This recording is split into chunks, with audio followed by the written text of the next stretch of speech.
안녕하세요. 하루 20분 공동체 성경 읽기 열째 날입니다.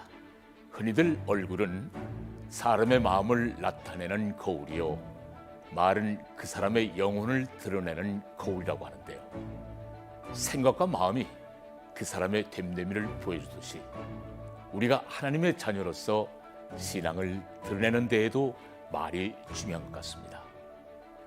그러게 우리는 말을 하더라도 사랑과 온유, 위로와 축복의 말처럼 좋은 언어를 사용해야 하죠.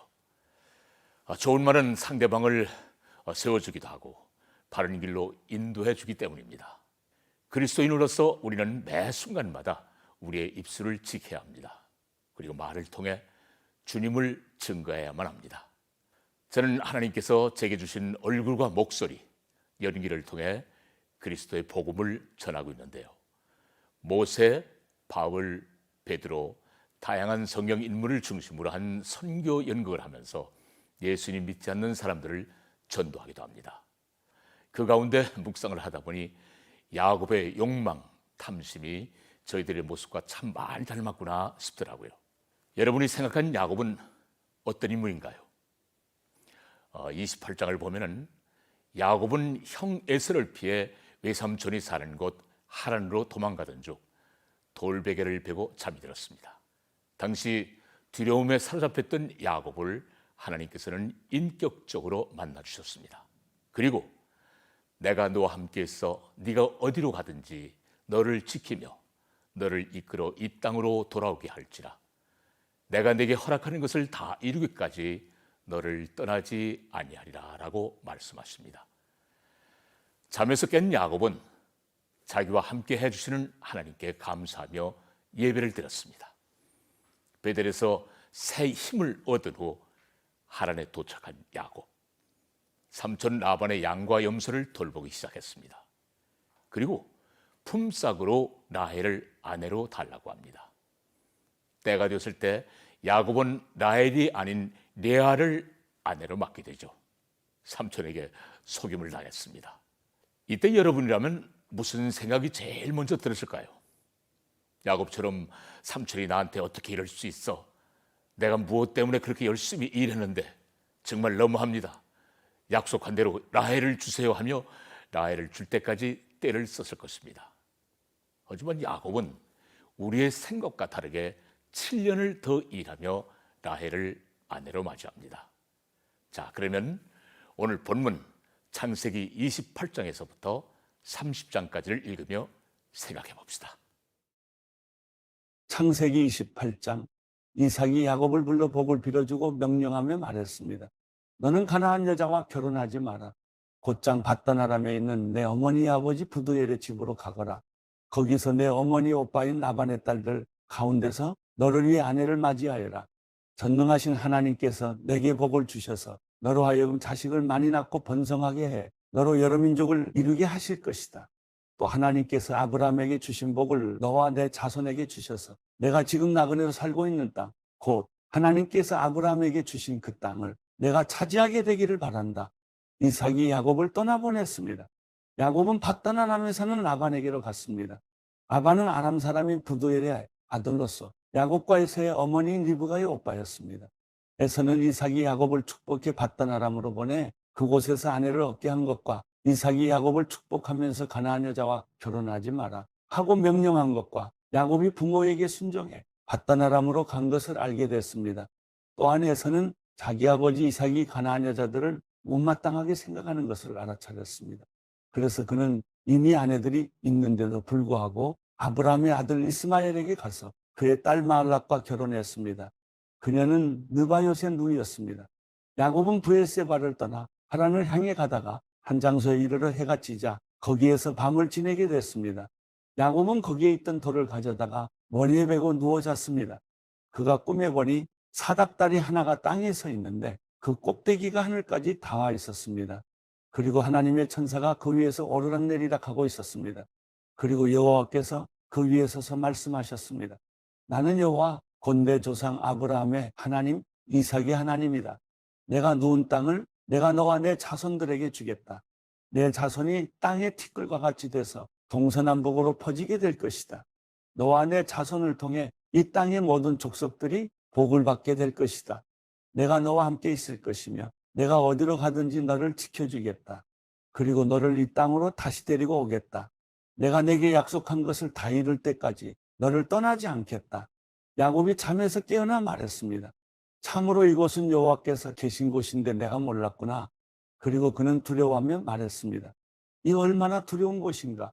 이곳이 바로 하나님의 집이며 이곳이 하늘의 문이구나. 다음 날 아침 일찍 야곱은 머리에 베었던 돌을 가져다가 기둥을 세우고 그 위에 기름을 부었습니다. 그리고 그곳을 베델이라고 불렀습니다. 원래 이 성은 루스라는 곳이었습니다. 야곱이 서운하며 말했습니다. 하나님께서 만약 저와 함께 계셔서 제가 가는 이 여정에 저를 지키시고 제게 먹을 것과 입을 것을 주시며 제가 제 아버지 집으로 무사히 돌아가게 해주신다면 여호와께서 제 하나님이 되실 것이며 제가 기둥으로 세운 이 돌이 하나님의 집이 될 것입니다.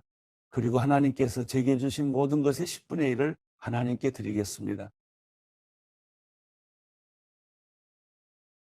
창세기 29장. 그 후 야곱은 여행을 계속해서 동방 사람들의 땅에 도착했습니다. 야곱이 보니 들에 우물이 있었습니다. 그리고 그 우물 곁에는 양떼 세 무리가 엎드려 있었습니다. 이곳에서 양치기들이 양들에게 물을 먹이는데 그 우물의 입구에는 커다란 돌이 놓여 있었습니다. 양치기들은 양떼가 다 모이면 우물 입구에 있는 그 돌을 치우고 양떼들에게 물을 먹인 다음 다시 그 돌을 우물 입구에 덮어놓곤 했습니다. 야곱이 그들에게 물었습니다. 내 형제들이요, 여러분은 어디에서 왔습니까? 그들이 대답했습니다. 하란에서 왔습니다. 야곱이 그들에게 말했습니다. 그러면 나홀의 손자 라반을 아십니까? 그들이 대답했습니다. 네, 압니다. 그러자 야곱이 다시 물었습니다. 그분이 잘 계십니까? 그들이 대답했습니다. 예, 그렇습니다. 저기 라반의 딸 라헬이 양을 몰고 오는군요. 야곱이 말했습니다. 그런데 아직 한낮이라 짐승들을 모아드릴 때가 아니지 않습니까? 양들에게 물을 먹이고 가서 풀을 뜯게 하시지요. 그들이 대답했습니다. 우리는 그렇게 할 수 없습니다. 양떼가 다 모이고 우물 입구에서 돌을 치울 때까지 우리는 양들에게 물을 먹일 수가 없습니다. 야곱이 아직 그들과 말하고 있을 때 라헬이 자기 아버지의 양들을 몰고 왔습니다. 라헬도 양치기였습니다. 야곱이 자기 어머니의 오빠 라반의 딸 라헬을 보고 또 자기 어머니의 오빠 라반의 양들을 보자마자 우물로 나아가서 우물 입구에서 돌을 치우고 자기 어머니의 오빠 라반의 양들에게 물을 먹였습니다. 야곱은 라헬에게 입을 맞추고 소리 높여 울었습니다. 야곱은 자기가 라헬의 아버지의 친척이며 자신은 리브가의 아들임을 밝혔습니다.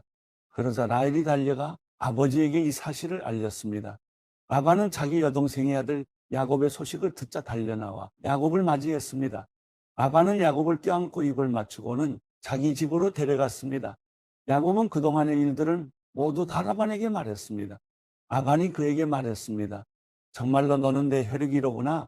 야곱이 라반의 집에서 그와 함께 한 달 동안 머물렀습니다. 그때 라반이 야곱에게 말했습니다. 내가 비록 내 친척이기는 해도 삭없이 이래서야 되겠느냐? 내가 어떤 보수를 원하는지 말해보아라. 라반에게는 두 딸이 있었습니다. 큰 딸의 이름은 레아였고 작은 딸의 이름은 라헬이었습니다. 레아는 시력이 약했고 라헬은 외모가 아름답고 얼굴이 예뻤습니다. 야곱은 라헬을 사랑했습니다. 야곱이 말했습니다.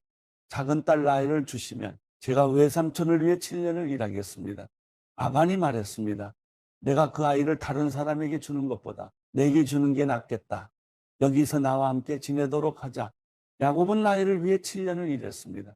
그렇지만 야곱이 그녀를 사랑했으므로 그 7년은 단지 며칠처럼 느껴졌습니다. 7년이 지나자 야곱이 라반에게 말했습니다. 제 아내를 주십시오. 기한이 됐으니 그녀와 결혼하겠습니다. 그러자 라반이 온 동네 사람들을 다 불러 모으고 잔치를 벌였습니다. 밤이 되자 라반은 딸 레아를 데려다가 야곱에게 보냈습니다. 야곱이 레아에게로 갔습니다. 라반은 자기 여종 실바를 딸에게 종으로 딸려 보냈습니다. 그런데 야곱이 아침이 되보니 잠자리를 함께한 사람은 레아였습니다. 야곱이 라반에게 말했습니다. 외삼촌께서 어떻게 제게 이러실 수 있으십니까? 제가 라헬 때문에 이래드린 것 아닙니까? 왜 저를 속이셨습니까? 라반이 대답했습니다. 우리 고장에서는 큰 딸보다 작은 딸을 먼저 시집 보내는 법이 없다. 이 아이를 위해 일주일을 채워라. 그 후에 우리가 작은 딸도 주겠다. 대신 7년을 더 일하여라. 그래서 야곱이 그렇게 일주일을 채우자 라반이 자기 딸 라헬을 그에게 아내로 주었습니다. 그리고 자기 여종 비라를 딸 라헬의 종으로 딸려 보냈습니다. 그렇게 해서 야곱이 라헬과도 결혼했습니다. 야곱은 레아보다 라헬을 더 사랑했습니다. 그가 라반을 위해 다시 7년을 더 일했습니다. 여호와께서는 레아가 사랑받지 못하는 것을 보시고 그녀의 태를 열어 주셨습니다. 그러나 라헬은 아이를 갖지 못했습니다. 레아가 임신의 아들을 낳고 여호와께서 내 비참함을 보셨구나. 이제 내 남편이 나를 사랑할 것이다 하면서 그 이름을 르우벤이라고 지었습니다. 그녀가 다시 임신의 아들을 낳고 여호와께서 내가 사랑받지 못하는 것을 들으시고 이 아이를 내게 주셨구나 하면서 그 이름을 시므온이라고 지었습니다. 그녀가 다시 임신의 아들을 낳고 내가 내 남편의 아들을 셋이나 낳았으니 이제 드디어 그가 내게 애착을 갖겠지 하면서 그 이름을 레위라고 지었습니다. 그녀가 다시 임신의 아들을 낳고 이번에야말로 내가 여호와를 찬양할 것이다 하면서 그 이름을 유다라고 지었습니다. 그러고 나서 레아의 출산이 멈추었습니다. 창세기 30장. 라헬은 자기가 야곱에게 아이를 낳아주지 못하자 자기 언니를 질투했습니다. 그녀가 야곱에게 말했습니다. 저도 자식을 낳게 해주세요. 그러지 않으면 죽어버릴 거예요. 야곱은 화가 나서 그녀에게 말했습니다. 내가 하나님을 대신하겠소. 하나님께서 당신의 태를 닫으셔서 아기를 갖지 못하게 하시는데 어쩌란 말이오. 라헬이 말했습니다. 여기 내 여종 비라가 있으니 그녀와 잠자리를 같이 하세요. 비라가 자식을 낳아 제게 안겨주면 저도 그녀를 통해 자식을 얻을 수 있을 거예요. 라헬이 야곱에게 자기 여종 비라를 아내로 주자 야곱이 그녀와 잠자리를 함께 했습니다. 비라가 임신해 야곱에게 아들을 낳아주었습니다. 라헬이 말했습니다. 하나님께서 나를 변호하시고 내 목소리를 들으셔서 내게 아들을 주셨구나 하고 그 이름을 단이라고 지었습니다. 라헬의 종 비라가 다시 임신해 야곱에게 아들을 낳아주었습니다. 라헬이 말했습니다. 내가 언니와 큰 싸움을 싸워서 이겼다 하고 그 이름을 납달리라고 지었습니다. 레아는 자기의 출산이 멈춘 것을 알고 자기 여종 실바를 야곱에게 아내로 주었습니다. 레아의 여종 실바가 야곱에게 아들을 낳아주었습니다. 레아가 말했습니다. 내가 복을 받았도다 하고 그 이름을 가시라고 지었습니다. 레아의 종 실바가 야곱에게 다시 아들을 낳아주었습니다. 레아가 말했습니다. 나는 행복하도다. 여자들이 나를 복되다 할 것이다 하고 그 이름을 아셀이라고 지었습니다. 밀을 추수할 때 르우벤이 들에 나갔다가 자기 나무를 발견했습니다. 자기 어머니 레아에게 갖다 주자 라헬이 레아에게 말했습니다. 언니 아들이 갖다 준 자기 나무를 조금 나눠줘요. 레아가 라헬에게 말했습니다. 내가 내 남편을 빼앗아 간 것도 모자라서 이젠 내 아들이 가져온 자기 나무까지 빼앗아 가려고 하니 라헬이 레아에게 대답했습니다. 언니의 아들이 가져온 자기 나무를 제게 주면 그 대가로 오늘 밤에는 남편이 언니와 잠자리를 같이 하게 될 거예요. 야곱이 저녁이 돼 들에서 돌아오자 레아가 그를 맞으러 나가서 말했습니다. 당신은 오늘 저의 침소에 드셔야 해요. 제 아들이 가져온 자기 나무로 제가 당신을 샀습니다. 야곱은 그날 밤 레아와 함께 잠자리를 했습니다. 하나님께서 레아의 기도를 들으셔서 레아가 임신했습니다. 그녀는 야곱에게 5번째로 아들을 낳아주었습니다. 레아가 말했습니다. 내가 내 여종을 내 남편에게 주었더니 하나님께서 내게 갚아주셨구나 하고 그 이름을 이사갈이라고 지었습니다. 레아가 다시 임신해 야곱에게 6번째로 아들을 낳아주었습니다. 레아가 말했습니다. 하나님께서 내게 좋은 선물을 주셨구나. 내가 내 남편에게 6번째로 아들을 낳았으니 이번에는 내 남편이 나를 존중해 줄 것이다 하고 그 이름을 스불론이라고 지었습니다. 그리고 얼마 후 레아는 딸을 낳고 그 이름을 디나라고 지었습니다. 그때 하나님께서 라헬을 기억하셨습니다. 하나님께서 라헬의 기도를 들으시고 그녀의 태를 열어주셨습니다. 라헬이 임신의 아들을 낳고 말했습니다. 하나님께서 내 수치를 걷어가셨다. 그녀는 여호와께서 내게 아들을 하나 더 주시기를 바랍니다 라고 말하면서 그의 이름을 요셉이라고 지었습니다. 라헬이 요셉을 낳은 후 야곱이 라반에게 말했습니다. 이제 저를 보내주십시오. 제가 제 집과 제 고향으로 돌아갔으면 합니다. 제게 제 아내들과 자식들을 주십시오. 제가 그들을 위해 외삼촌을 섬겼습니다. 이제 저는 그만 떠나야겠습니다. 외삼촌은 제가 외삼촌을 위해서 얼마나 일했는지 아십니다. 라반이 야곱에게 말했습니다. 내게 호의를 베풀어 제발 여기 머물러 있어라. 여호와께서 너 때문에 내게 복을 주셔서 내가 부유하게 된 것을 알았다. 라반이 또 말했습니다. 내가 받고자 하는 품삯을 말하면 내가 주겠다. 야곱이 라반에게 말했습니다. 제가 외삼촌을 위해 어떻게 일했는지, 외삼촌의 가축들을 제가 어떻게 돌보았는지 외삼촌은 아실 것입니다. 제가 오기 전에는 외삼촌께서 가진 것이 조금밖에 없었는데 저 때문에 여호와께서 외삼촌에게 복을 주셔서 외삼촌께서 크게 번창했습니다. 하지만 저는 언제 제 가정을 챙기겠습니까? 라반이 말했습니다. 내가 무엇을 해주면 좋겠느냐? 야곱이 말했습니다. 다른 것은 아무것도 필요 없습니다. 다만 외삼촌께서 이것만 해주신다면 제가 계속 외삼촌의 양들을 치고 돌보겠습니다. 제가 오늘 외삼촌의 가축 사이로 돌아다니면서 얼룩이나 점이 있는 양과 검은 양과 얼룩이나 점이 있는 염소를 다 골라낼 테니 그것들을 제 품삯으로 주십시오. 나중에 외삼촌께서 제게 품삯으로 주신 것들을 조사하실 때 제가 얼마나 정직했는지 드러날 것입니다. 얼룩이나 점이 없는 염소나 검지 않은 양이 있다면 다 제가 훔친 것이 될 것입니다. 라반이 말했습니다. 좋다. 내가 말한 대로 하자. 바로 그날 라반은 얼룩이나 점이 있는 순염소와 흰색 바탕에 얼룩이나 점이 있는 암염소들과 검은 양들을 모두 가려내고 자기 아들들에게 그 짐승들을 맡겨 돌보게 했습니다. 라반은 야곱이 있는 데서 3일 정도 걸리는 거리를 두었습니다. 야곱은 남아서 라반이 남겨놓은 양들을 쳤습니다. 야곱은 비르나무와 살구나무와 플라타너스 나무의 싱싱한 가지들을 꺾어다가 껍질을 벗겨 나뭇가지에 하얀 속살이 보이도록 흰 줄무늬를 만들었습니다. 야곱은 그 껍질 벗긴 나뭇가지들을 가축대가 물을 먹으러 올 때 볼 수 있도록 개천의 물고기 속에 세워두었습니다. 가축대가 물을 먹으러 왔다가 새끼를 베게 했는데 그 나뭇가지 앞에서 새끼를 베면 가축대는 줄무늬나 얼룩무늬나 점 있는 새끼를 낳았습니다. 야곱은 새끼들을 따로 떼어놓고 줄무늬가 있거나 검은 것들을 라반의 가축대와 떼어 놓았습니다. 이렇게 야곱은 자기 가축대를 라반의 가축대와 섞이지 않게 따로 두었습니다. 야곱은 튼튼한 가축들이 새끼를 뵐 때는 그 나뭇가지들을 그 가축들이 보도록 개천의 물구이 속에 두고 그 앞에서 새끼를 베도록 했습니다. 그러나 약한 가축들이면 그 나뭇가지들을 앞에 두지 않았습니다. 그렇게 해서 약한 것들은 라반의 것이 되고 튼튼한 것들은 야곱의 것이 됐습니다. 이런 식으로 해서 야곱은 점점 더 번창하게 됐습니다. 많은 가축대뿐 아니라 남종들과 여종들과 낙타들과 나귀들을 많이 갖게 됐습니다.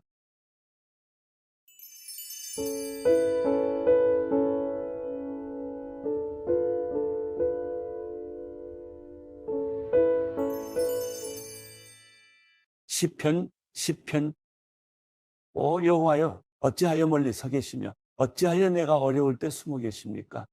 악인들이 교만해 가난한 사람들을 학대하니 악인들이 자기 꾀에 넘어가게 하소서.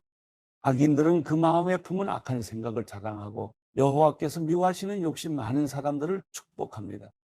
악인들은 교만하고 거만해 하나님을 찾지도 않으며 하나님이 없다고 생각합니다. 그러나 그 길은 항상 잘 되고 주의 심판은 저 멀리 있어 그들에게 미치지 못하니 악인들은 모든 반대자들에게 코웃음만 칩니다. 그는 마음속으로 나는 절대 흔들리지 않으리니 내게 어려움이 어디 있겠는가 합니다. 그 입은 저주와 거짓과 위협으로 가득 차 있고 그 혀에는 해악과 허영이 있습니다. 그는 으슥한 뒷골목에 앉으며 은밀한 곳에서 죄 없는 사람들을 죽입니다. 그가 노리는 것은 가난한 사람들입니다. 그는 굴 안에 있는 사자같이 조용히 웅크리고 가난한 사람을 잡으려고 기다리다가 가난한 사람을 잡으면 그물로 덮쳐 끌고 갑니다. 그 잡힌 사람은 굽실거리며 비굴하게 살다 결국에는 그 힘 있는 사람 때문에 쓰러지게 됩니다. 그는 마음속으로 하나님이 잊어버리셨다. 그분이 얼굴을 숨기시고 영원히 보지 않으시리라고 합니다. 오 여호와여 일어나소서. 하나님이여 주의 손을 높이 드소서. 힘없는 사람들을 믿지 마소서. 어째서 악인들이 하나님을 모독하게 내버려 두십니까? 그들이 속으로 주께서 벌을 주지 않으시리라고 합니다. 그러나 주께서는 그것을 보셨습니다. 그 학대와 억울한 것을 보시고 주의 손을 갚아주시려고 하시니 가난한 사람들이 그 몸을 주께 맡깁니다. 주께서는 고아들을 도와주시는 분입니다. 악인들과 악을 행하는 사람들의 팔을 부러뜨리소서. 모두 없어질 때까지 그 악함을 들춰내소서. 여호와께서는 영원토록 왕이 되시리니 이방 민족들이 그 땅에서 사라질 것입니다. 여호와여 주께서는 힘없는 사람들의 소원을 들으셨습니다. 주께서 그들을 위로해 주시고 그 울부짖음에 귀 기울이시어 고아들과 억압당하는 사람들의 변호를 맡아 주실 것입니다. 그러면 세상에 다시는 억압당하는 사람이 없을 것입니다.